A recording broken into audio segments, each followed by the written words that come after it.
So, yeah, buckle up. Hey, what's your plan? And you're just gonna wing it. I'm just gonna wing it. Here are people. You are amazing, Jesse on Fire. Your takes are fantastic. They hate you.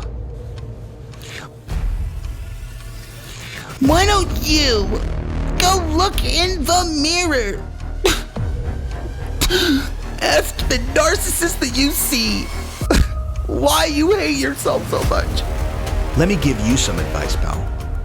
How about you walk up the basement stairs and go ask your mommy to make you a sandwich because you look hangry to me. Maybe after you eat a sandwich, you won't be so hangry, riddle guy. Riddle guy. I didn't want to have to write this, but I just can't control myself. I hate you, Jesse on Fire. Fuck you. All right, let's stop there. So, the ears thing hurt him. The ears thing hurt him. Hey, Jesse. Alright guys, welcome back to the channel. Now today we're going to talk about who I think is the biggest grifter in all of MMA YouTube, okay? And that person is Jesse on Fire. Now, Jesse this year absolutely blew up in subscribers following the attempt on President-elect Donald Trump's life, which means that most of his subscribers are completely unaware of all of his flip-flopping on subjects because he either met someone who was involved or because his audience was, you know, upset with him and then he changed his position. They are also probably not aware of all the absolute horrible takes he's given over the years. So that's what we're going to go over in today's video. Now, Jesse, in my opinion, is definitionally a grifter, okay? Someone who is selling something that he does not believe in. I don't think there's almost any belief that Jesse espouses on his channel that he truly believes in. He's not necessarily selling products in this sense, but he's selling his beliefs, his morals, his ethics in order to garner an audience that he can reap in ad revenue off of. And in this video, we're going to go over what I believe are the most egregious examples of Jesse on Fire giving takes he does not believe in order to grift to the audience that he built that swings a certain way politically. And before we get into this, I just want to say I probably align with Jesse on a lot of culture war issues, or even politically, or at least I align with his public stance on those issues. I'm not attacking him because I'm some deranged lefty. I believe in policing your own side and calling out, you know, bad actors that make your side look, well, you know, bad. Okay, that's what Jesse is. That's what he does. He embarrassed himself by attempting to debate lefty streamer and prolific cocksucker Destiny, and he embarrasses himself in the way that we're going to go over in this video. Both are damaging to his side, which again, I generally align with. So let's get into it. Okay, we're going to start off by establishing a pattern of behavior, and in my opinion, the examples just get stronger the more the video goes on.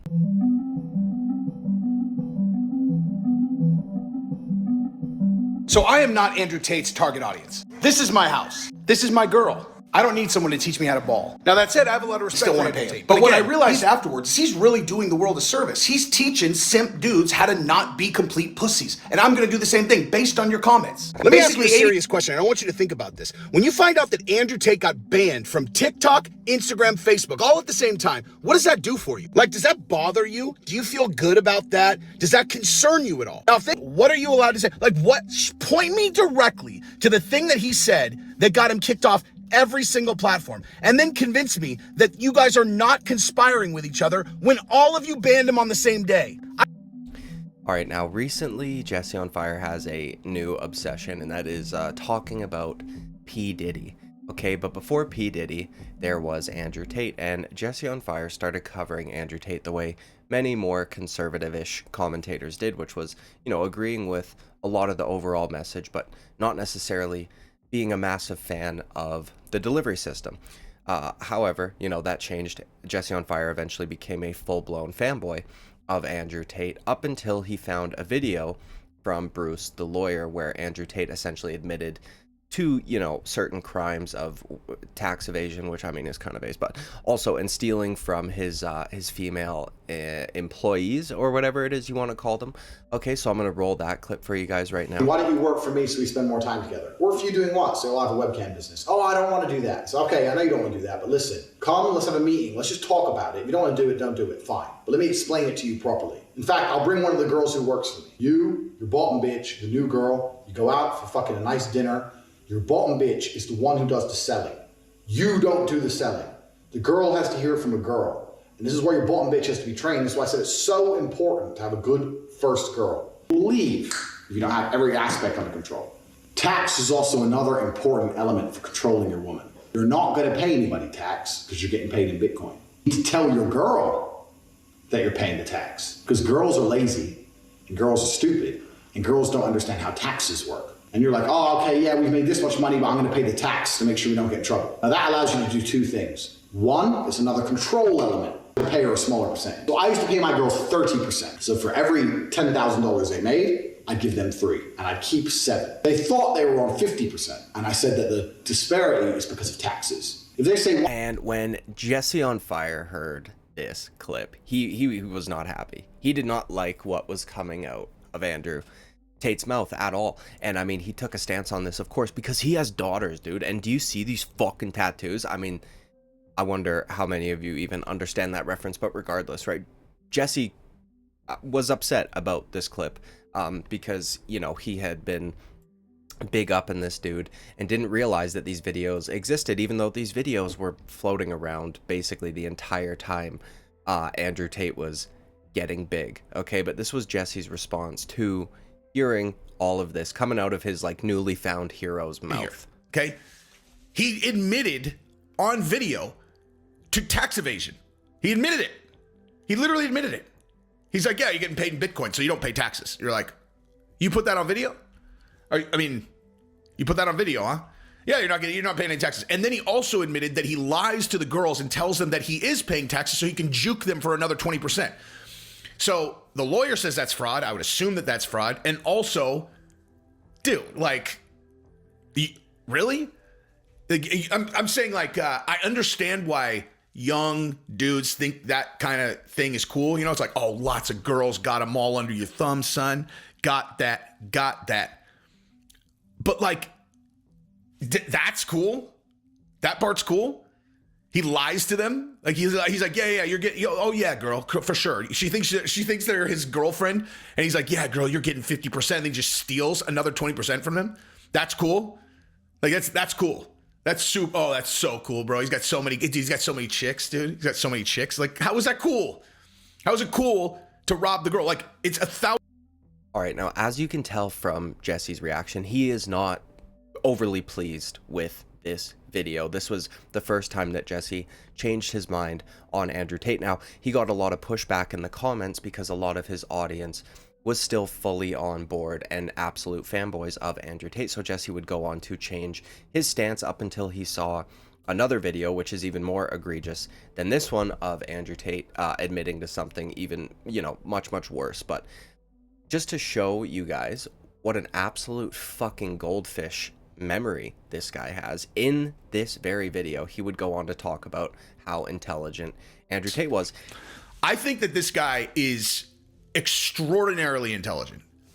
And I think he would do this a number of times after this. He basically defended him all throughout everything, and, you know, even called him a genius for predicting his own criminal downfall.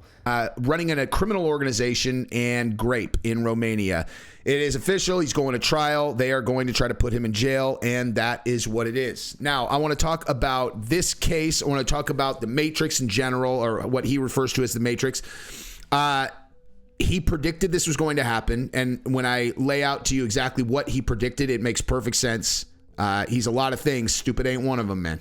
Stupid. Now, the funny part about that is like, you mean to tell me that the guy who committed the crimes has the knowledge of himself committing the crimes, has videos on the internet that he filmed himself admitting to committing the crimes, uploaded those to and then drew a ton of attention to himself over very contentious and controversial topics, You mean to tell me that that guy was able to predict that he would eventually, you know, like have legal issues?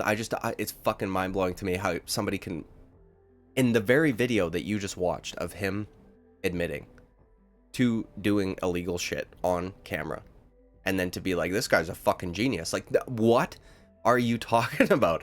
Okay, I just don't understand it at all. But you know, so his opinion would essentially change right up until this next clip, which is basically Andrew Tate admitting that he would sleep with a you know, or that he had slept with a 15-year-old girl when he was in his 20s. So I messaged her. She's like, I'm only 16. I was like, give a fuck. Know about me? Maybe. Muslims have the best frame on earth. I want a virgin wife at 16 who's going to obey me. That's what I want. You know, you said it looks like I'm in a Bro. Again, father of 3 daughters, you know, I can't protect every girl on earth. What I can tell you is that if a video of a dude saying that came out and my daughter was like, and I had looked into the guy because my daughter's all, this is my new boyfriend, I'd be like, yeah, fucking right, that's your new boyfriend. That's your new boyfriend, assuming that that guy wants a haircut. And by haircut, I mean remove his scalp from his skull. Fuck you.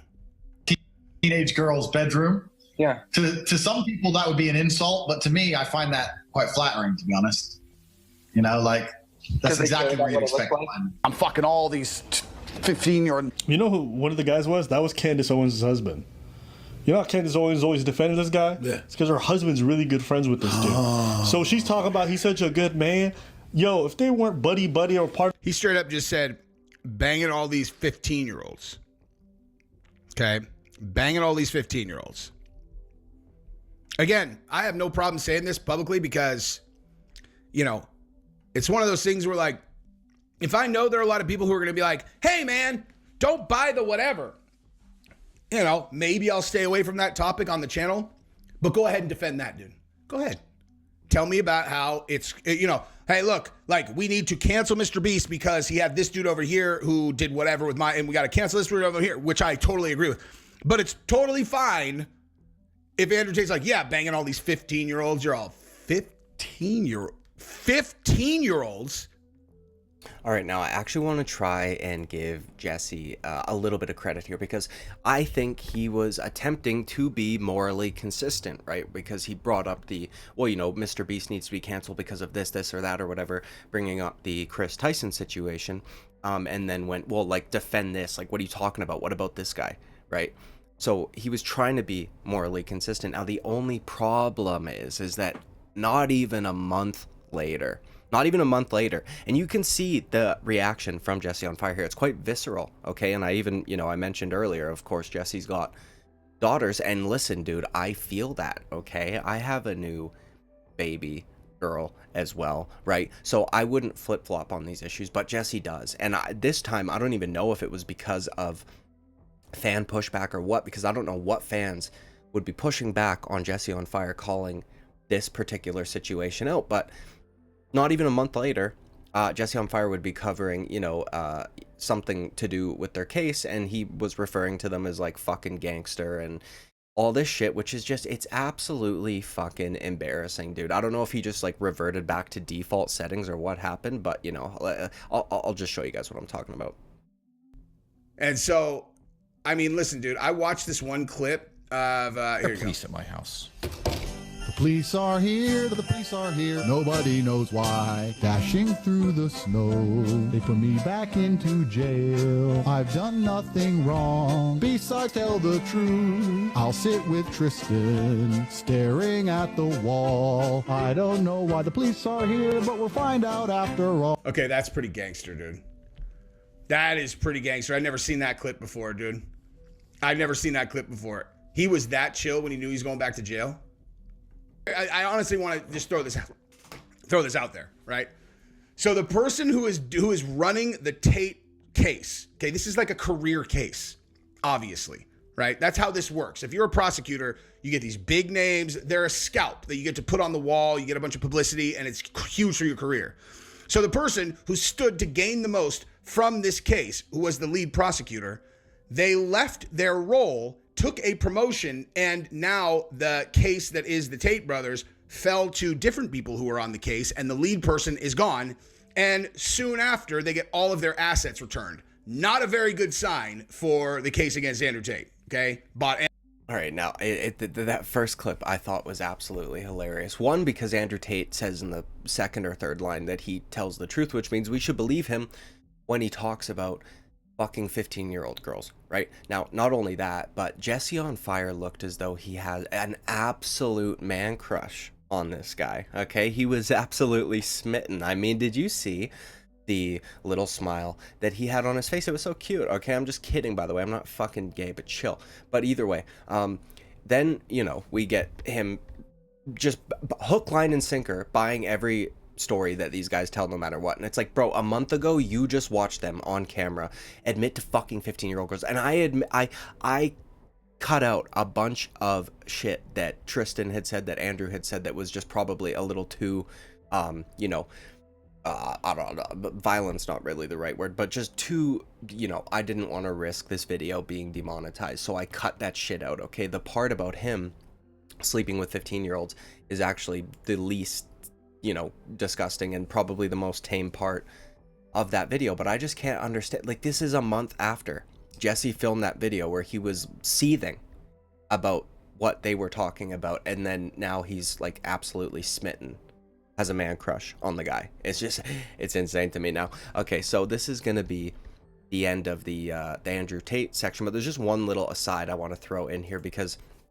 Jesse on Fire has this, like, very simple way of thinking sometimes, okay? As you can see here, he will, I mean, he's got a goldfish attention span and memory, but he will, I think this is part of the reason why he keeps covering for Andrew Tate, or going back to covering him favorably, and I think it's because, favorably, pardon me, I think it's because he agrees with him on some issues, and this is what I was talking about in the beginning. Like, I am not gonna just be on board with somebody because I agree with them politically, okay? They need to also be a good person. And there's an example of this that drove me absolutely mad from Jesse on Fire, where Sneeko was getting a bunch of shit from the MMA community, and rightfully so, because Sneeko's a fucking bitch, okay? I don't care if he's been training. Sneeko's a bitch, all right? I'd fight him, all right? Either way.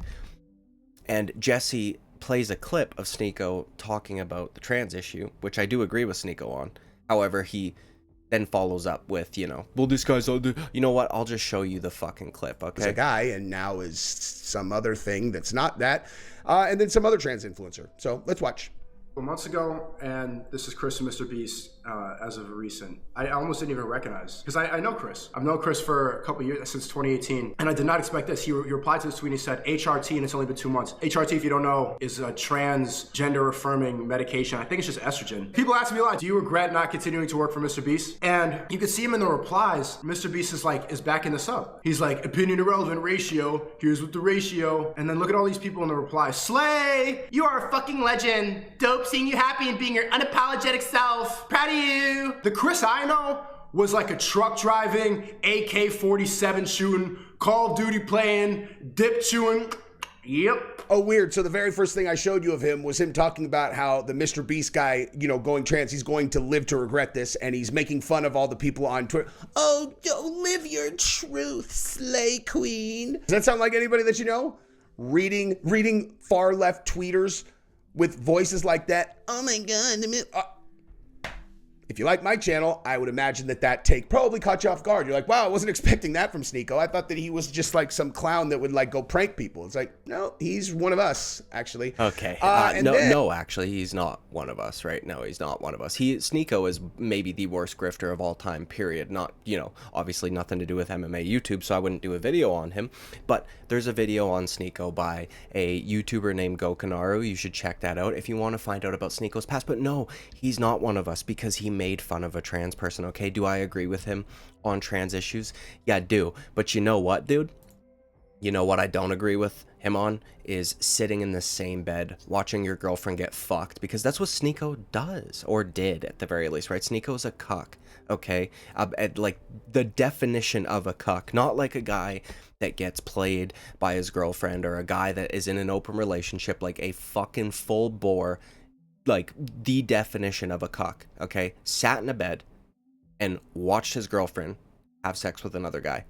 Absolutely fucking disgusting. A guy who used to go to gay bars because he thought it was fun to be flirted with by men, okay? And now Sneeko, because he's got no moral compass, no belief system whatsoever, he just follows whichever daddy comes into his life, and you know, that changes about every 6 months, and is a complete and total Muslim grifter. So earlier in this video that I didn't show you this part, but Jesse on Fire is basically saying, well, like, no, Sean Strickland, why would you not like this guy? He agrees with, no, he doesn't. Sean Strickland does not agree with Islam, okay? But either way, I just, that little bit drove me fucking nuts, because Sneeko's probably, in my opinion, one of the worst people online of all time. Now, I get that this section, this first chapter, was pretty long. They're gonna get shorter until we get to the last couple. I'm trying to establish a pattern. So while you might not think all of this stuff is that bad, it's very clear evidence that Jesse on Fire will flip-flop his opinion based on what the masses are saying, or, you know, if he meets somebody that is involved with the situation. Here, it was because he was getting pushback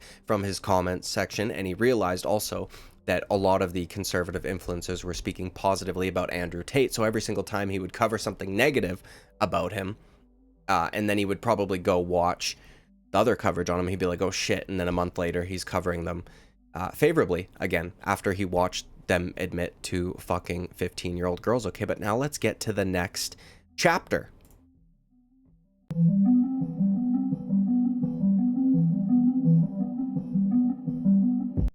All right, now Jesse on Fire was probably the MMA creator that was like the most excited when the Paul brothers got into boxing, even though he's like a you know, in his 50s or something, right? But influencers that are watched by teenagers are Jesse's absolute favorite. Now, I want to focus on Logan Paul for this bit, because in my opinion, Logan Paul is objectively the worst of the two when it comes to the Paul brothers. He's an absolute scumbag whose list of wrongdoings is as long as like a small fucking novel, and most egregious perhaps was the infamous CryptoZoo scam. Now, Jesse on Fire would vehemently defend Logan Paul, even for that matter, actually especially for that matter, despite all of the evidence being against him out in public. This guy defended Logan Paul for literally years. However, you know, Jesse was riding the Dylan Dennis train when he was uploading pictures of Logan Paul's fiance to Twitter for days on end during the lead up to their fight, and Jesse flipped immediately over Logan making fun of Dylan for being sued by his now wife Nina Agdal. Even said in that video, I defended him over the CryptoZoo shit, despite his audience, by the way, for years telling him so. I mean, this is an example of Jesse actually disagreeing with his audience, but it's an example of the other thing that I said, a potential or an actual relationship with an individual, right?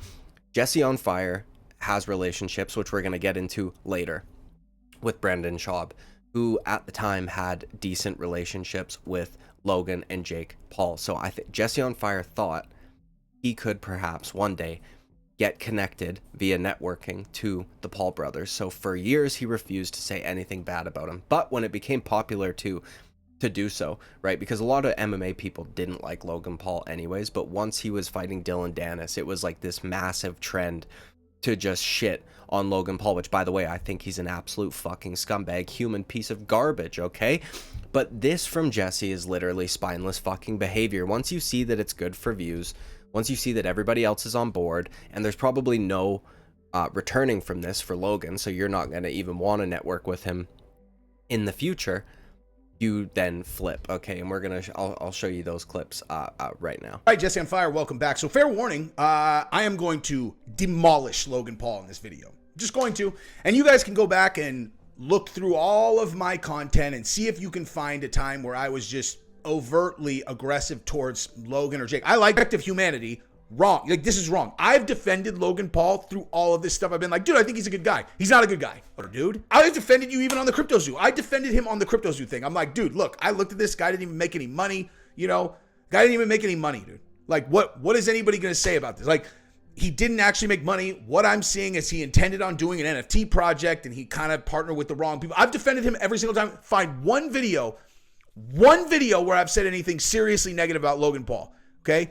All right, now something that I forgot to mention the last time I was speaking was that during this time, the lead up to the Logan Paul Dylan Dennis fight, Jesse on Fire gained a new contact, which was Dylan Dennis. okay? He was messaging with Dylan Dennis and he did videos on this. So what I said in the beginning is completely true, right? Jesse either will meet somebody involved in the situation, so he flipped immediately. He was a Logan Paul dick rider, okay? This dude was a straight up penis saddling motherfucker for Logan Paul. Then he gets a new contact in Dylan Dennis, and he flips his position. So I just wanted to include that because I was at the end of that last little bit pontificating on why he would have potentially done it, and I think that that is the reason. But you can see here, right, he says outright, I defended him on the CryptoZoo shit, and then he actually rationalizes why he did in a video where he's screaming and yelling about what a piece of shit Logan Paul is, which means he still actually thinks with the CryptoZoo shit he did nothing wrong, right? But ever since this instance now, he acts as though he never defended Logan Paul for fucking anything. Any video he does now, he is just shitting on Logan Paul, including for the CryptoZoo shit. If you bought one of Logan Paul's CryptoZoo NFTs, you have the next 6 minutes to get your NFT into a very complicated process by which Logan Paul will generously buy back the NFT that you bought through CryptoZoo for what you paid. What about the people who bought the crypto coin? You are screwed. Why? You just are, man. You just are. We're covering 12% of what people invested in this project, and that's what it is. Here's the deal. Logan Paul believes that he has very little responsibility in this project. But on this one, I wanted to look at the details of what Logan's buyback program looks like so that we can discuss it. And that's exactly what we're going to do. When he commented on the buyback program, this is why I brought it up, is because he tweeted, "What the hate is gonna say now?" And I was like, oh my God. What are the haters going to say now? Dude, are you kidding me? That's your take? Like, that's your take? That's your initial take? Now, he did have a subsequent take that was definitely much better. But the first one, what the haters gonna say now? And you're like, dude, he promoted an NFT project and game that people invested millions of dollars into on the promise that he made, okay? And then it imploded and they all lost all their money. And people were like, dude, I trusted Logan Paul and I lost my money. In this clip, he's literally making fun of KSI for having the exact same fucking take that he did on this subject, right up until he flipped on Logan Paul over the whole Dylan Dennis situation. And like I've been saying, he meets a guy involved in the situation, his position completely flips. Up until that point, I think he was, I think he was holding on to the potential for meeting Logan Paul because of his contacts with people like Brendan Schaub, which, speaking of, he is our next chapter, which we are going to be getting to right now. In my opinion, this is one of the worst chapters of this whole video because Brendan Schaub, we actually have hard concrete evidence of Jesse on Fire before Brendan Schaub, Jesse on Fire meeting Brendan Schaub, Jesse on Fire getting real buttered up by Brendan Schaub, and then the kind of coverage we get after that. So let's get to that right now.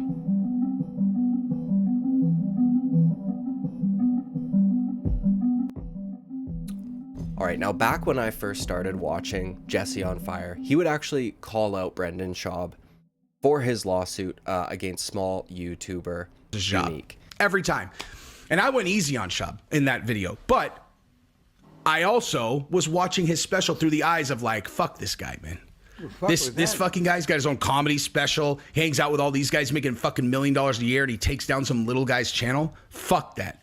But he used to go pretty hard on the idea that a massive YouTuber like Schaub would file false copyright claims on a small YouTuber trying to make it. Now, at some point, this flipped, and Jesse began defending Brendan Schaub against Unique, saying that Unique, broke the man code, and which is actually kind of crazy if you think about the vitriol that Jesse on Fire had for Logan Paul, right, filing lawsuits against Dylan Dennis, or actually his wife filing a lawsuit against Dylan Dennis for what she perceived to be harassment. Whether or not I agree with that is not really the point here, but Jesse absolutely obliterated Logan Paul over a lawsuit. Meanwhile, Brendan Schaub taking down a small YouTuber's channel is justified because, because he messed with his family. Which is funny because Logan Paul's family was getting messed with by, so it's completely and totally fucking hypocritical. Just wanted to throw that in there before I rolled the clips. But in hindsight, now that I've learned the full breadth of this entire situation, see, Unique violated something even more sacred to my world, which is don't ever fuck with a guy's marriage, man. Not ever. You fuck with a guy's marriage, guess what? Daffy Duck to understand why, Listen. This is a video that was leaked by these people that showed that Brendan Schaub, stupid deep. I won't even say it because I don't talk about people in that. That's a category I don't fucking talk about. But I learned also that I was late to the party on this. Everyone, and like, when I was like, wait a minute, Schaub did what? And everyone's all, where have you been? I'm like, I had no idea about. He was smoking meth. Let's just say there were some accusations made in the direction of Brendan Schaub that would have been adverse to his marriage, okay? And so people who participated in that were not direct, as a matter of fact, period. Anyone who participated in that, whether they were involved or whatever, Schaub did this, he told me he wanted to blah, blah. Shut the fuck up. All right, now this argument from Jesse on Fire is honestly exactly what I would expect from him at this point. This guy's fucking brain dead. That is the dumbest fucking argument I've ever heard in my life.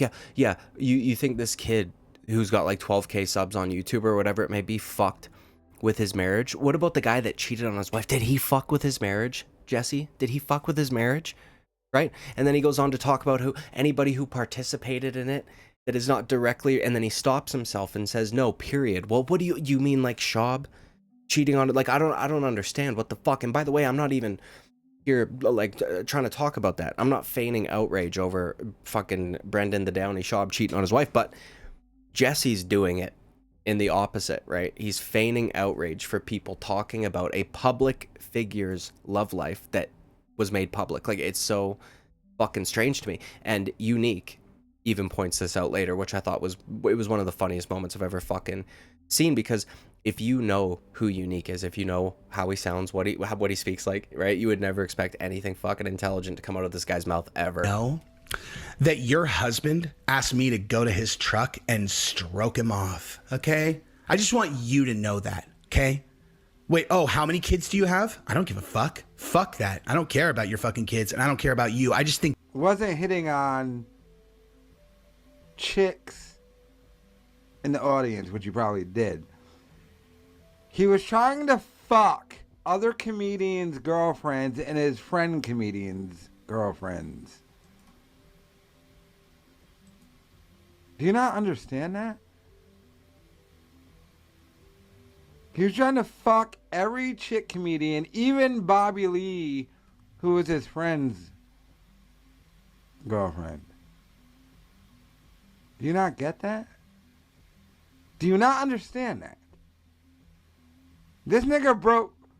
There's one thing I don't deal with, trying to break up... Brendan Schaub broke the ultimate guy code. He tried fucking his friend's girlfriend. And have her walk to the truck. So Unique, who, look, he shouldn't have taken down his fucking channel, okay? He shouldn't have filed a lawsuit. But like, Unique, listen. Not doing the thing he shouldn't have done it, then justify that he did it. What is this position? You shouldn't have done it, but your whole video is you should have done it.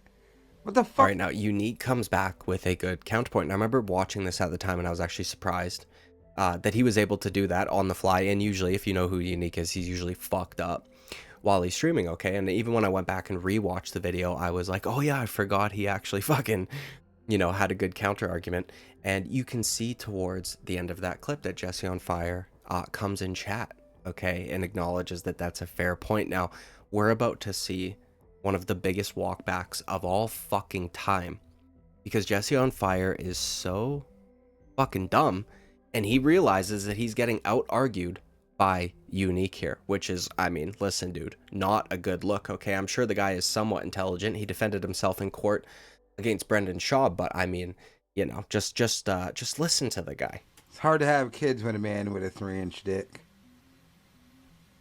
Well, let me guess, no kids or anything, but between me and you and your peeps, I knew that video would trigger a bunch of crybabies in the comments to yell and scream.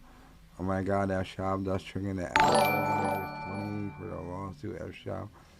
Nah. Nigga, don't come in here on some, you did the worst take ever, and now you're like, I knew he was gonna do that. Oh, fuck you. Dude, that guy is fucking funny, okay? He's probably slightly retarded, but he's also funny. And Jesse realized he was getting out-argued by this fucking guy. So he tried to walk it back, sent him $20, claimed it was for engagement, and then says, fuck Shab at the end of his tweet. Like, shut the fuck up, okay? This is not what you believe. You know that you like Shab. You know that you were not doing that for engagement. You were trying to say that you shouldn't out a guy for cheating on his wife. You were pretty fucking clear about it, right? And then after this, I mean, Shab and his friendship with Brendan would just grow. He would go on to, as I said, do Fight Companions, win that stupid fucking chain, the Thick Boy Awards or whatever it was. And then also, you know, would do entire videos on people like Brian Campbell, of Born in Combat, for just, you know, utilizing memes of Shab to poke fun and stuff like that, freaking out, infantilizing Shab like he's a little fucking baby and freaking out over it. Flip with me, send me someone who is a worthy adversary. And all this shit looks like to me, I've said this a million times, is like you're telling me that this dude, not him. You're telling me that but I'm looking forward to that. You're telling me I don't even know what does that mean? For safety purposes. You're telling me this guy was like, you know, Mr. Cool, like he's always top of the food chain socially, you know, growing up, you know, whatever. Because all this looks like to me is this anonymous, you know, bully crew. That's all it looks like to me. Is like, we're going to jump on this guy any chance we get. It's like, and listen, dude, fucking with people is kind of funny. But to be this heavy on it, it's like, who the fuck, dude? You're a fucking nerd, bro. Okay? Let me just break this to you. You making fun of him? Dude, you're not like in the cool crew now because you're making memes about a dude who would beat the fucking shit out of you in 1 second. You're a fucking nerd, dude. Okay? You're not cool. You're not on the bully team. Okay? The guys who could really bully people don't. Okay? The guys who could really bully people don't do it. They don't do it. Because why? Why would they have to do that? What the fuck what do I get out of bullying someone that a bunch of other people are bullying? What do I get out of that? You think I need that to feel like I'm fucking tough? I don't, dude. I don't. I'll bully you. Because you look like a chubby fucking sorry ass that's just being mean for no fucking reason. Has Shab ever said anything about you? Does he even fucking know who you are? I mean, I'm sure he knows who you are. But like, he's never done a single fucking thing to you. Nothing. He's never said a word about you. Not one word. And you think about him that much, you're fucking bringing it like, oh my God, look at this Shab meme. Blah, blah, blah, blah, blah, blah. You look fucking pathetic to me, dude. Why don't you pick on me, dude? I'd be a good adversary. Why don't you try that shit with me, motherfucker? I'll make you my hobby. I'll fuck your mouth every single day on here. Try that shit with me, motherfucker.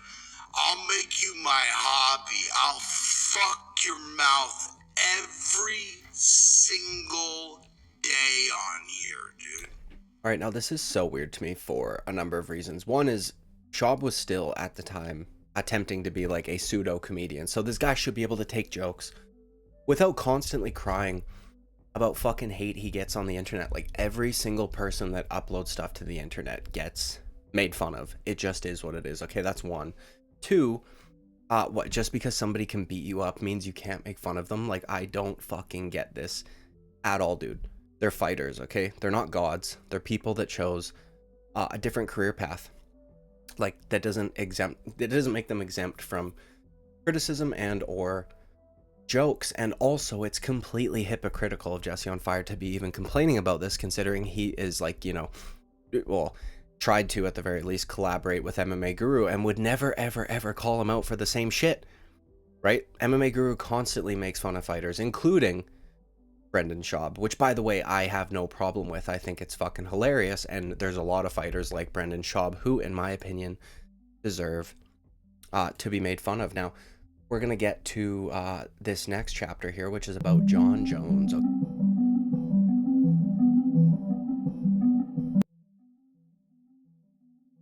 All right, now we've got a few instances of Jesse kind of switching up here when it comes to Jon Jones. So when Jon Jones was arrested for beating his wife in Las Vegas, okay, which was a pretty brutal situation, Jesse on Fire needed to make sure that everybody knew he was an empath, okay, and he could empathize with Jon Jones, and he didn't want to just be the cliche guy talking shit about Jon Jones, because, you know, Jesse probably thought that maybe at some point I can, you know, meet Jon Jones or have some sort of working relationship with him. But it's funny because later on in his channel's history, he would pretend as though that wasn't the case because a lot of his subscribers weren't around for this video. And serious in a way where, like, you know, I don't know, man. I always try to not be like the default, like, cliche guy. So it's like, it sounds like there was some physical stuff between Jon and his fiance. And, you know, I think most people are like, oh, well, geez, I guess we better, you know, any man that puts a hand on a woman should go to the gas chamber. Like, okay, I'm not 5 years old, right? Like, I mean, I certainly agree a dude should never put a hand on a girl, but I'm also not 5, so I can empathize with everybody involved, including Jon, because it sounds like he's really going through some shit here, man. Like, this is So, Jon Jones police report reveals disturbing details surrounding arrest. Fiance found with blood on her face and clothes. Yikes. So new details surrounding Jon Jones' recent arrest have been revealed after the police report from the incident was released by the Las Vegas Police Department. I still can't fucking believe this story, man. According to the report, officers responded to a domestic disturbance at Caesar's Palace after a call stating that a white female adult, later identified as Jones' fiancée Jessie Moses, was bleeding from her nose and mouth. After police arrived, they were informed that the suspect had just left the property and was picked up by another unit outside the hotel where he identified himself as Jon Jones. Police then stated that the UFC champion resisted arrest as he was being taken into custody. Like the way they make him sound in the report is crazy. So he's getting charged with. I find it funny that Jesse's trying to act as though somebody who is like not willing to empathize with a guy that beat his wife is like virtue signaling in some which way, shape, or form. And of course, Jesse's more intelligent than that. He's not 5 years old, so he's gonna empathize with Jon Jones in this instance, which is just, it's strange to me, man. That's not a flex, okay? I don't understand it. Like, do some people go too far with the, you know, the whole wood chipper bullshit? Fine, maybe, okay, but you don't need to be like, well, you know, I can he's really going through some shit right now. Yeah, what about his fucking wife? Dude, are you kidding me? Hello? And it's crazy because he goes on to read the entire police report, which has all of the harrowing details in it, and you know, let's continue. Here's exactly what happened, right? So Jon Jones' wife or spouse, I'm sorry, goes down to the front desk asking for a key to her room with blood on her face, and they're like, "Are you okay, ma'am?" And one of his kids was like, "Call the fucking cops." So they call the cops, and I mean, to state this just high level, she basically admitted that he had put hands on her, but was very cagey with exactly what he did. They said that she sounded terrified to be talking about him. That's in the report, that she was very afraid to be talking about him. She didn't want to press charges. She asked when she could get him out of jail. It was something about he grabbed her hair because she was trying to leave the room. So she's trying to leave the room and he's grabbing her by the hair, not letting her leave. Police then observed blood on her clothing and a bump with dried up blood on the lower part of her lip, as if she had been in a physical altercation. She said, "I know my lips are really dry." Okay, so like a bump on the lip. Like if you guys have any experience with violence, if you get punched in the lip, you know, it'll bump up sometimes. I mean, now you guys might be thinking, well, okay, well, he gave his empath take before he read all of the harrowing details, so he's going to change his opinion, right, before the end of the video, because who on earth could read this about a, you know, 6'4", 6'5" heavyweight beating up his spouse and be like, well, you know, he's really going through some shit, right? Well, let's continue. Sometimes. I mean, I'm not saying that he punched her, but I mean, I have no idea what happened, actually. It's like the thing that's actually most concerning about this is how crazy it sounds like Jon went when they got him. I mean, you got to keep in mind, it's like 5:30 in the morning. And so Jon might have been on one or whatever, but Jon, you got to keep, like, think about it like this, okay? So if you get in a situation like that, right? Like, were you in that heated an altercation with your girlfriend, spouse? Now, I've never had a situation like that with Gabrielle, nor will I ever, but I do remember what it's like. You know, like the reason I value my relationship with Gabrielle so much is because all of my prior relationships were fucked, right? Like I had girls that, like, I mean, just would drive you nuts, man, and would go crazy. Like, I was dealing with like unhinged ladies, which is for sure heavily my fault. But I remember that level of anger, like where you're just like, and you're just like it's an anger you could only feel towards like a person you're romantically involved in. Like, another person actually can't make you that mad. It's partially also because if it's a dude, you would actually attack them. You know, like if you ever get that mad, if you get that mad at a dude, you're gonna fight them. And when it's a girl that you're in a relationship with, you're not gonna attack them. I mean, even if John did elbow her or something like that, consider what he could do to her if he really wanted to hurt her. Okay, like, I mean, I'm not excusing his behavior at all, but I'm just saying, like, my point is how angry you get in that situation. Again, that is trying so hard to empathize with him, and I just don't understand it at all. It's so easy to just be like, I just dropped my headphone. No, that's bad, you know. But he goes on to, you know, not really justify, but rationalize that level of anger and says, you know, only your significant other can make you that mad, where you're just like so angry that you want to hit them. But the difference is, Jesse, even if that does happen to you, and listen, I'm not going to sit here and pretend like that is not a thought that runs through somebody's head. And if you're going to, you're just a fucking liar, right? And that's fine. But regardless, you know, you don't act on it. That's the difference, yeah? That's the fucking difference. And then he goes on to talk about, well, you know, if he really wanted to hurt her, you know, well, he did hurt her, right? You could argue to what degree he hurt her or what level it was that he decided to take it to, but he did literally hurt her. She was bloodied up, okay? She had a busted lip, and like, well, I just don't understand what the fuck is even going through his head while he's filming this video. And then later, like I said, in his channel's history, he will try to say that he used to go very hard on John Jones. And this is in regards to a situation where a drug tester went to John Jones's house. He was inebriated, and he, you know, threatened her, okay? And then got charged with assault, because in New Mexico, you don't need to hit somebody to get charged with assault, right? That's battery. I did an entire video on this.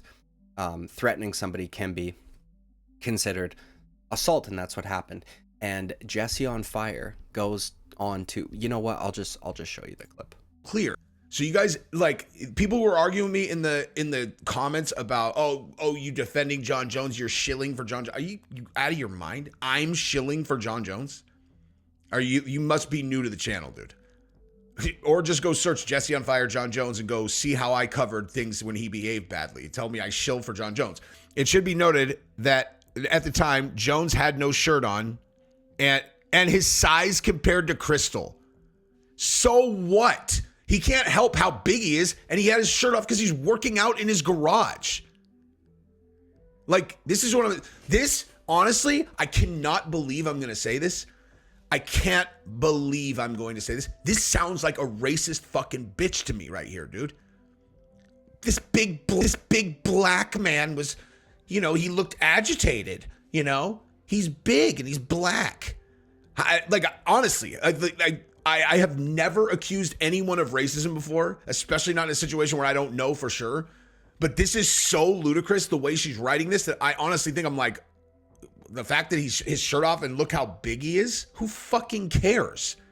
And if that's what we're talking about, maybe it's like, look at how big and how black he is. Right. So in that first clip there, he tries to say to his audience, like, I never shill for John Jones. Go see how I cover things when he behaves badly, and tell me I shill for John Jones. And then in the next clip, shills for John Jones in maybe the most shameless way possible, right? Accusing a woman who was physically threatened by a giant fucking UFC fighter, a racist bitch, because she noted that he had no shirt on and he was giant compared to her, which absolutely plays into an intimidation factor, right? If you're going to be, you know, if you've got a person that's your size or smaller threatening you, you're probably not going to feel threatened. When you've got a giant fucking dude like John Jones with no shirt on, who's agitated, threatening you, you're probably going to take it a little bit more seriously. Jesse also tries to sweep for him and say, well, he was working out, that's why he had his shirt off. No, he wasn't, dude. You've read the police reports. You've done multiple videos on this. He was fucking blackout drunk at 4 p.m. and was getting mad at the testers because he thought it was 4 a.m., meaning he had probably just woken up. Okay, so I don't know what the fuck this is, but then again, right, says, well, go see how I've covered things when he behaves badly. Well, we took a look at the first video that he did after John Jones beat his wife. Now let's just take another a quick look at a follow-up video that he did to see if he changed his opinion at all and condemned John Jones's not actions. a good story, dude. Like he's actually like in town to receive an award, and instead he receives another arrest. John, if you see this, like I promise I am not trying to break your balls. Like this is probably not a good moment for you, I would imagine. But I mean, what the hell were you doing though, dude? Like domestic violence on a car? Did I read that right? Or I mean, this is basically every video that Jesse does where John has done something wrong. Okay, he does, you know, I'm not trying to break your balls, John, if you ever see this. So what? Domestic violence on a car? No, Jesse, domestic violence on his fucking wife. Okay, you know, and like I said, this is every video. So not only does he actually change his positions based on what his audience is saying or relationships he has or could have in the future, but he will actually fucking gaslight his audience in real time, make them think that he has had different different takes rather than he actually has, which is just fucking gross. But you know, this is something you can get away with, I guess, when the majority of your subscribers are from the last 6 months. You know what I mean? So you know, anyways, I just, you know, this should always bug me, especially because Jesse on Fire is one of the people on MMA YouTube who tries to like push against the whole fucking woke narrative bullshit, right? And he gets upset when people accuse others of racism or sexism or homophobia or transphobia, and I align with him on that. So it was odd to see him do it to somebody else in defense of a fighter like John Jones, who is objectively speaking a fucking scumbag and probably one of the last fighters on planet Earth that you should ever try to sweep for. Okay, now let's get to the next chapter.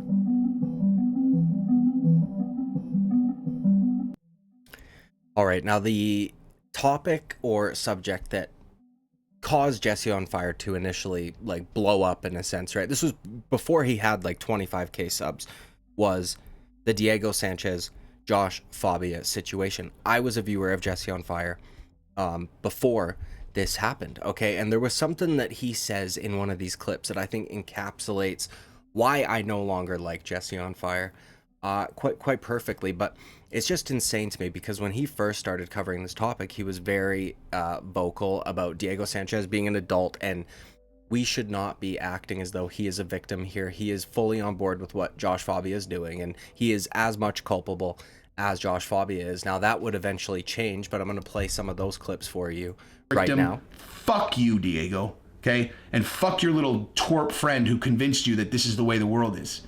I don't need to know him to know that this behavior deserves this. This is the exact response you should get from people, okay? You know? I mean, these guys are they've got public, maybe they're going to run into him. They know they have a lot of common friends. This is one of the benefits of me having, you know, limited contacts in that circle. I can tell you exactly how it actually is. How it actually is Diego is being a victim culture pussy. Okay? Fuck you. And the fact that you're so weak-minded that you let some 5-foot kid convince you that this was like the right way, you're an adult, dude. Okay? Like, I know people like, it's just that guy Josh, he's convinced, you know, Diego. And yeah, Diego's a very odd guy, you know, clearly. But he's an adult, dude. Okay? At some point, people need to own their own shit. And so, as an adult, there's no excuse with me for this kind of thing, man. Okay? That's just victim culture, fucking SJW weasel bullshit. Okay? While some of you guys might watch this and go, man, look at the spell this guy's under. Look at Joshua. Joshua's really got him under a spell. He turned him into a human heavy bag. And then he just tried to break up Dana White's marriage. And then, and he just said to Dana's grown children that Dana's cheating on their mom. You know? Man, poor Diego. That is, by the way, let me just go ahead and wrap. Adult Diego, who's almost 40 years old, stood next to a guy who tried to tell did tell Dana White's children that Dana White cheats on their mom. And he didn't just tell them, he told the entire world, okay?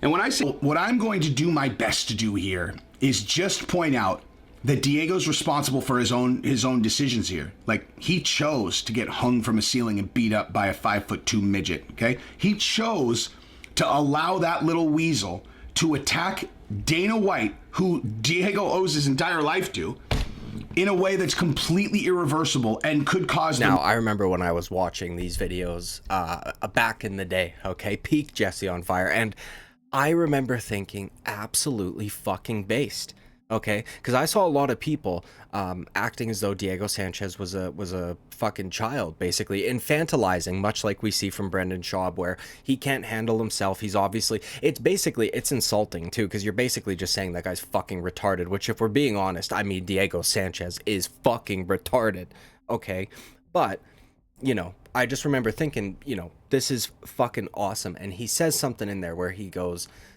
you know, this is why people watch my shit, because I don't have, you know, all these connections with people in the space, because he was referring to Chael Sonnen and Michael Bisping being nice about this situation. He says, so I can just say it however the fuck, you know, I feel or whatever. And that was why so many people were drawn to Jesse on Fire's channel. That's why so many people watch his channel. It's one of the reasons why I watched his channel. Right now, that changed over time, and this is a very good example. This might be the first example of that actually happening, because all of a sudden there was a switch where the narrative that Jesse was running with completely changed. Diego Sanchez was a poor little victim that was being taken advantage of, and then, you know, shortly thereafter, well, I'll just play the clip for you first, and then we can talk a little bit more. His posts. He convinced Diego to cut his family out of his life. I don't know if it's his mom. It was embellished, but he has cut his. He said in an interview that he cut family members out of his life. Okay, so I mean, like, disowned your family. Okay, now, has anybody ever watched any of the documentaries about Scientology? Okay, so it's not about Diego. Like, I actually feel guilty about my other videos, because now I can see Diego is straight up like the brainwashed person in Scientology. Straight 100%. As soon as he said, I had to disown people in my family, because that's exactly what they do in Scientology. Sorry, that's the point that I was making. Anyway, but yeah, it's fucking evil, okay? There's not another word for it. Like, now this has gone from, haha, this guy's retarded, to it's evil, dude. Like, it's, he made Diego disown his family, man. There's no other word for it, dude.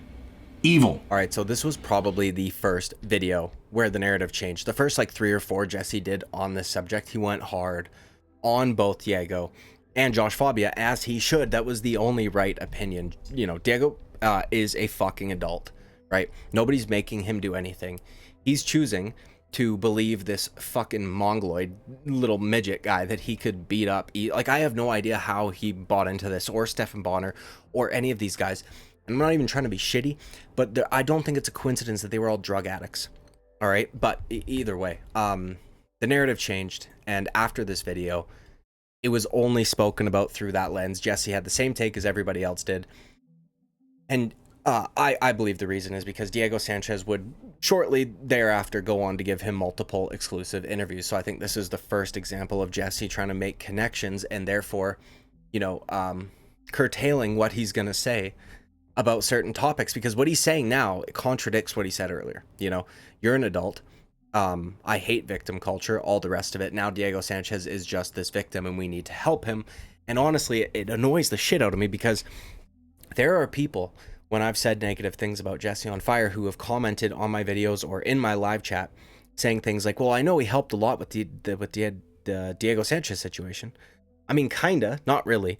But the reason he did it was because he was gaining from it. He didn't help him out of, I feel bad for the guy.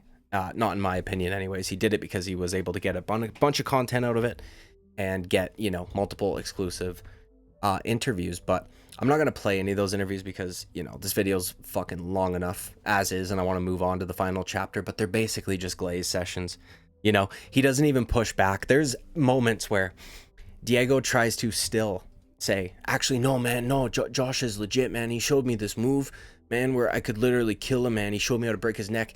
And Jesse just goes, well, you know, you're the authority on this. No pushback whatsoever. Drove me up the fucking wall. And this was, in my opinion, the beginning of Jesse becoming a fucking grifter. Not to mention, this is the second fighter now that we've seen Jesse on Fire completely infantilize. Second adult grown man that he thinks, you know, needs his help and is able to be taken advantage of or have their feelings hurt from the viewers, but this next person apparently can't do that, even though they were a young girl at the time of the events that we are going to talk about. Okay, now let's move on to the final chapter. This is the worst one in my opinion, the grand finale. This is what most people have an issue with when it comes to Jesse on Fire.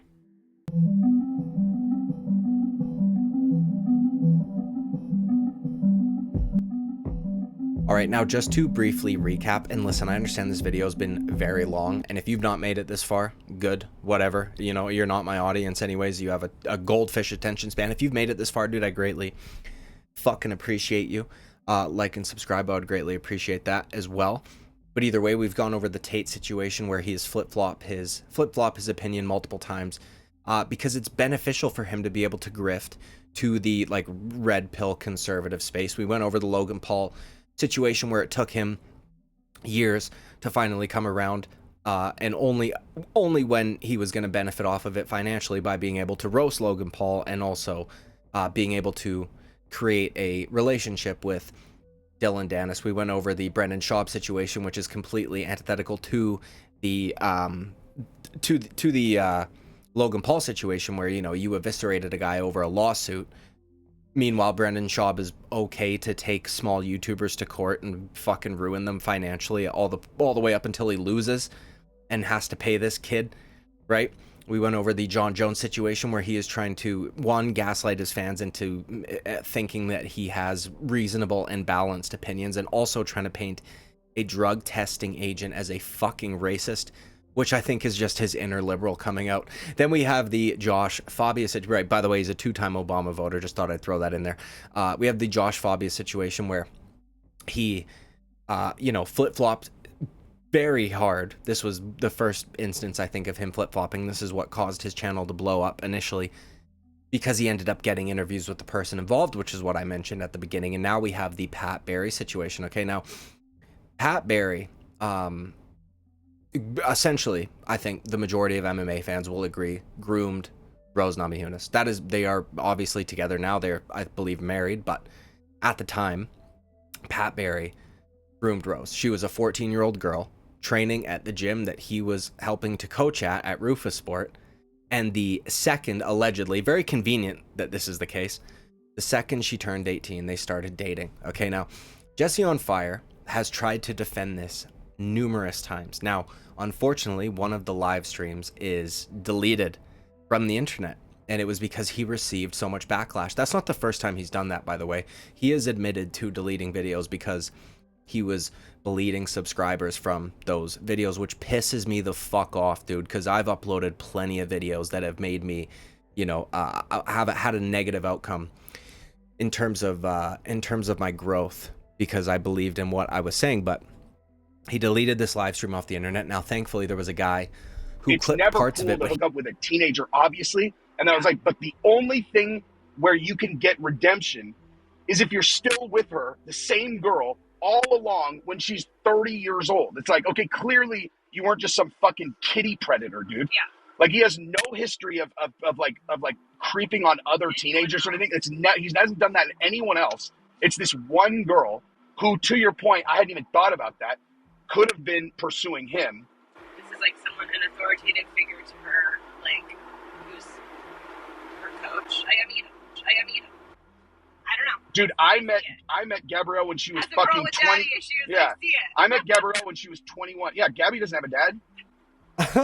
Yeah, Gabby doesn't have a dad. I don't understand how that was a defense of Pat Barry. I think they probably made things worse. This is from the live stream that was deleted. This is one of my favorite fucking clips of all time, because there are so many logical problems with his argument here. So first of all, you know, he says that Pat Barry's never done this to another girl, so he's not just some fucking kitty predator. Okay, well, listen, dude, if I murder somebody, wait, I just do it once, right? So I'm still a fucking murderer, okay? I'm just not a serial killer, you know? So you can be something and only have done it a single time, right? A groomer grooming one kid is still a fucking groomer, okay? That's one. Two, Jesse goes on to say how, well, you know, the only way that it becomes okay and isn't an issue is if you're still with them fucking 30 years later or whatever it is, 15 years later. Maybe. But what I find funny about that is listen, Jesse on Fire is one of those people who get really fucking upset about drag story hour and you know, transgender bullshit being taught in school. And listen, I fucking agree with him on those issues wholeheartedly. Okay, the problem is I'm consistent and he's not. So I've got a problem with somebody like Pat Barry grooming Rose, and I've also got a problem with some fucking drag queen grooming a kid, right? So by Jesse's logic, if a drag queen or some trans teacher groomed a single child and that child ended up being trans for the rest of their life, then there's no problem there, right? Because they only did it to one, so they're not like some fucking predator. And also, you know, it ended up being okay because they're still that thing to this day. And then he asks his wife for like affirmation, and she goes on to talk about how he was an authoritative figure for her and all the rest of it. Like, yeah, that's the fucking point. Hello? That's like almost necessary for a grooming situation like that. A teacher, a coach, or whatever, you know, somebody with authority over you. And then they bring up the fact that she had daddy issues, which again just makes it easier for somebody who's grooming a child to do so. This last segment's probably gonna get this whole fucking video demonetized, okay? But you know, it's just like, what? You just made all arguments in favor of why it is what everybody else thinks it is except you.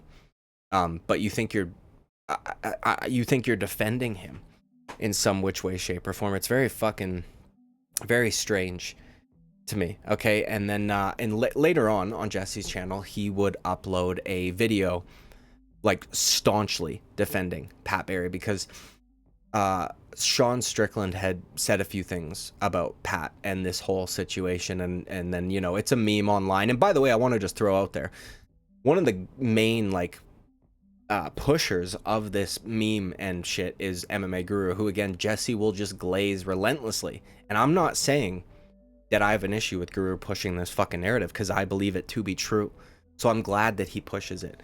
But it's just funny that so many of these things Jesse has an issue with that we've seen throughout this video are done by people like MMA Guru, who he would never criticize him ever. He would never criticize him ever. Do you know what I mean? But either way, let's get into the clips of his fucking defense video, because he just, you know, did the exact opposite in this one. This video, when it comes to the topic of Rose Namajunas and Pat Barry, this thing happens in my brain, right? I can't explain it better than this. I can have a million data inputs that are in my brain that culminate in a very well thought out and structured opinion. But then if someone challenges that opinion in a way that I get emotional about, something that like aggravates me, it is nearly impossible for me to structure my argument in a way that is digestible, rather than me just calling people stupid. Like, it just is what it is, man. Because if you take this single data point, which is Pat started coaching Rose when she was 14 years old, and he said, oh my gosh, it was love at first sight, then yeah, of course, that sounds like something that a creep groomer would say. But what you have to understand is that, what if that's not true? Okay, like, what if some part of that story is not true? Like, as an example, the most important part being that Rose met him when she was 14 and he said, wow, it's love at first sight. Like, what if that's completely wrong? What if that is an outright misquote? Matt Mitrione, who was a guy at that gym, has come out and overtly said, he's like, that story's wrong. Hey, by the way, now we're talking about... Okay, now before we get into Matt Mitrione's defense here, I just want to point out that that quote that he put up on screen doesn't fucking change much at all. That is not the single data entry point. I don't know why the fuck he has to speak like this. He needs to make it sound like he's some fucking master debater, but even though he gets wrecked, okay? Wrecked. I would wreck him, all right? Either way. Oh, sorry, that's a little aside, but, you know, where was I? Okay, yes, the single data point. Now, that's not the single data point that people go off of. It's not that he said that about the love at first sight thing. It's the fact that he was a coach as a damn near 30-year-old man, and Rose was a 14-year-old girl. and he was her coach. And the second she turned 18, which Matt Mitrione's, again, very conveniently, okay, whenever somebody says that, no, I waited till her birthday. Fuck off, you fucking liar. Okay, but the fact, even if that is true, like, that's the definition of grooming. You prepared this. It's fucking mind-blowing to me. And in the quote, it says, oh, Rose left for a couple of years. Yeah, so she came back when she was still a fucking minor. Okay, like, it's, you know, you don't even need that quote from Pat Barry talking about how it was love at first sight. The fact that, yeah, let's just get into the Matt Mitrione shit. Hey, by the way, now we're talking about Rose. I gotta talk about Sean Strickland. I'm really salty. Sean, I don't know who you are. And to be honest with you, I don't even think I've ever watched you fight. But I'm going to be really honest with you. You're talking about some shit you don't know what you're talking about. With this whole thing about Pat Barry and Rose, and you're trying to call Pat a predator and blah, blah, blah. I was there. I was at Duke Rufus's gym when Rose was 17 years old. I was there on her 18th birthday. I was there for the conversation that Rose had with me. It was like, hey, how do you think Pat feels about this situation? I'm turning 18 tomorrow, and I want to ask him to date. She's like, I love who he is. I love his energy. I love how excited he is. I think he's a great human being. And Rose knew from the jump, that Pat was going to be somebody that was in her life forever and ever. So for you to run your mouth talking about whatever kind of bullshit you're talking about, calling my good buddy Pat a predator, when you don't know what the fuck you're talking about, that really kind of bothers me a little bit. All right, so that's baseline. All right, now there's Matt Mitrione basically fucking confirming, okay, that Pat Barry groomed Rose. Like, I don't understand how these people think this is a fucking defense whatsoever. You were there when a teenage Rose Namajunas came up to you and wanted to talk to you about asking her coach to date. Let me just fucking let's create an analogy, okay? If you are a college professor and one of your students is 17 years old, right? Or let's say you're a high school teacher. Actually, let's say you're a high school teacher and you've had the same student since you were 14 years old, and she just so happens to have an early birthday. So in grade 12, she's going to turn 18. Do you know what would happen if she came up to you and asked you to date and you said fucking yeah? Right? You'd probably be fucking charged, arrested, or at the very least, you would lose your job. You know, as an adult, right? As somebody who's in their 30s at this point, who has coached this young girl from a pretty young fucking age. If this situation is happening, then you probably were acting inappropriately before her 18th birthday. If she thought that there was enough interest for her to ask you and it would be good, right? Then it would turn out good. Then there was probably some inappropriate behavior there to begin with. But also, you as the adult in the situation are supposed to say, no, you know what? I'm very sorry that's inappropriate. Like, I'm your coach, basically, you know? And I do find it funny that nobody talks about Valentina Shevchenko's sister and her coach, and Rose and Pat are the main topic of discussion. But it's actually Valentina's coach is worse, but still. Like, you're all just confirming it for me. Matt, thank you. Thank you, Matt. Thank you, Jesse. You guys are helping the argument that Pat Barry did, in fact, groom Rose. Okay, so let's continue. The real reason that this is not an okay rumor to just let slide when you know it's not true. I mean, I wasn't there, but there is no evidence that this is true. So to just let this go and have everyone constantly perpetuating the idea that Pat groomed Rose, this is why it's not cool. Rose grew up in a concrete jungle. I mean, she's seen some shit. Fights, stabbings, shootings, mental illness, and most heartbreaking of all, sexual abuse. My nickname's Thug Rose, and obviously that's, the persona that I have in the cage, and that's kind of, comes from my past. Growing up in Milwaukee, I've seen a lot of violence, and I've been, sexually harassed all my life. So seeing all of that, I've always been used to looking over my shoulder and always trying to put that intimidating look on my face. And then also, when somebody's abusing you, they make you feel like it's your fault, and they use tactics to make you feel guilty and make you feel like you deserve it when you don't. There's a lot of kids out there that are probably thinking that it's their fault that they're being abused and not really knowing who to go to. And there's always somebody to go to, there's always somebody that can help you. You don't have to take it on yourself. I live with that secret for up until right before the show, and I finally told somebody about it, but you don't have to keep it a secret. You can, open up to somebody and you can get out of that situation if you can do it. Rose is the victim of sexual abuse for real, okay? That is a fact. She has come out and discussed that. She used to feel comfortable coming out and being an advocate against abuse against children because she was the victim of that. Like, do you understand that? Like, do you understand that she is an actual victim and Pat rescued her from that situation? Okay? She got her strength from Pat to get away from that and then speak out against it. And so when people are going and constantly attacking Pat and calling him a groomer, you want to know what happens is Rose doesn't talk about this anymore. She doesn't go public and ever talk about this anymore because she feels like it's going to lead to Pat getting attacked. Her dude. Okay, by the way, in between all of this, Jesse, for some reason, he thinks that it's points in his favor that Pat didn't groom Rose, that he is actually a legit kickboxer and therefore a good coach and was the one that got her to do the switch kick on Zhang Weili's head, okay, as if that has any bearing on the situation whatsoever. He also tries to bring up videos of them at home talking about how they have a loving relationship and all the rest of it, as if any of these things can't be true just because someone was groomed. Do you know what I mean? Like, I feel like he just has this very surface level understanding of what that means.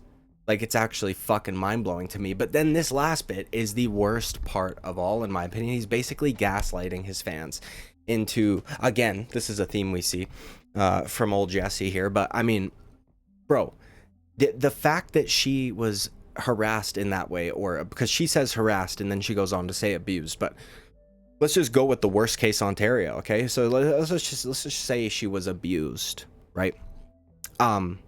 With all due respect to those who have been abused, that just makes it easier for the predator. You are primed for that anyways. You know what I mean? So the fact that she's been harassed or abused in the first place and she views Pat as her savior, do you know how many fucking... You ever heard of Stockholm Syndrome, Jesse? I mean, you've got to be fucking kidding me. None of these defenses are valid whatsoever, okay? And it strikes me as odd that Jesse will get up in arms about the drag story hour, up in arms about transgender stuff being taught in school, up in arms about any other, like, biology, like sex being taught in school, which I agree with him on all of those points, by the way. But I also don't agree with this, right? And so it's weird to me. And also I find it strange that Jesse thinks it's very easy for a guy like Diego Sanchez to be manipulated, taken advantage of, and exploited and brainwashed by another adult man. I think it's, you know, he thinks basically the same of fucking Brendan Schaub. And then when it comes to Rose Namajunas, a 14-year-old fucking girl at the time, all of a sudden, you know, like we saw in the first clip, that short that I played for you guys, well, it could have been her pursuing him. Or it's just very strange to me. Okay, and this is probably why Jesse on Fire won't speak out about Rigo. Okay, it's probably why, because he knows that he's flip-flopped on these issues like a fucking retard, like a Neanderthal fuck, like a Australopithecus, okay? So I think that's why. I think that's why he won't speak out about Rigo. Now listen, dude, this is it. This is the video. Now this video's gone way too fucking long, and yes, you might be able to call me obsessed. I say functionally autistic. Okay, and I've created a hobby for myself that allows me to make money doing it. So listen, dude, I enjoy doing this shit. I enjoy sifting through clips. While I play Grand Theft Auto, I watched Jesse on Fire's entire fucking library. No, I'm just kidding. Just the videos I knew that I wanted, because I've got a good fucking memory, dude. So that's it. I'm rambling. You know, Jesse on Fire is the biggest grifter in MMA YouTube. Okay, that's it. Point blank period. Like and subscribe. I would greatly appreciate it, guys. I'll see you at the next video. Okay, bye-bye.